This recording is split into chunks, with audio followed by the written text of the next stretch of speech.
Computer computer एक electronic machine है जो कि मुख्यतः 4 उपकरणों से मिलकर बना है, जैसे कि डिस्प्ले, माउस, कीबोर्ड, मदरबोर्ड और सीपीयू। कंप्यूटर को आप कोई डाटा को इनपुट की तरह दे सकते हैं, उसके बाद उसी डाटा को सीपीयू के जरिए प्रोसेस करके कंप्यूटर आपको एक आउटपुट देता है। पहली पीढ़ी 1946-1956 वैक्यूम ट्यूब। प्रथम पीढ़ी में कंप्यूटर में वैक्यूम ट्यूब का इस्तेमाल किया जाता था। वैक्यूम ट्यूब के प्रयोग के कारण पहली पीढ़ी में कंप्यूटर से ज्यादा बिजली खर्च होती थी और यह एक बहुत बड़ी समस्या भी थी। इन कंप्यूटरों में बाइनरी भाषा का इस्तेमाल किया जाता था और बाइनरी भाषा को काम में लाना मुश्किल भी था, क्योंकि बाइनरी भाषा में सभी निर्देश 0 तथा 1 के माध्यम से ही लिखे जाते हैं, जिनमें गलतियों को पहचानना तथा सुधारना बेहद मुश्किल काम होता है। यह कंप्यूटर एक समय में एक ही काम कर सकते थे। इन कंप्यूटरों में इनपुट के लिए पंच कार्ड और आउटपुट के लिए प्रिंट आउट का प्रयोग किया जाता था। दूसरी पीढ़ी 1956-1963 ट्रांजिस्टर। यह कंप्यूटर प्रथम पीढ़ी की तुलना में तेज होते थे और इनमें वैक्यूम ट्यूब के स्थान पर ट्रांजिस्टर का इस्तेमाल किया जाने लगा था। ट्रांजिस्टर का आविष्कार 12 सितंबर 1958 में हुआ था तथा इसको प्रयोग करने के बाद कंप्यूटर की स्पीड पहले से तेज हो गई थी, लेकिन इन कंप्यूटरों में भी बिजली की अधिक खपत होती थी।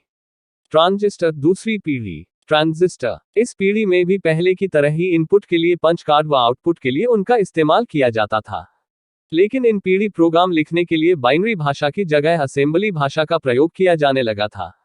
असेंबली भाषा में अंग्रेजी के अक्षरों को कोड के रूप में प्रयोग किया जाता था। तीसरी पीढ़ी 1964 से 1973 इंटीग्रेटेड सर्किट।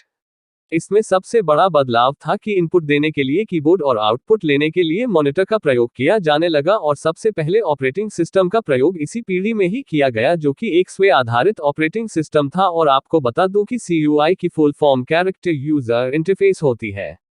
इंटीग्रेटेड सर्किट तीसरी पीढ़ी। इंटीग्रेटेड सर्किट तीसरी पीढ़ी में ट्रांजिस्टर के जगह IC इंटीग्रेटेड सर्किट का प्रयोग किया जाने लगा। इसका आविष्कार 1958 में जैक किल्बी ने किया था।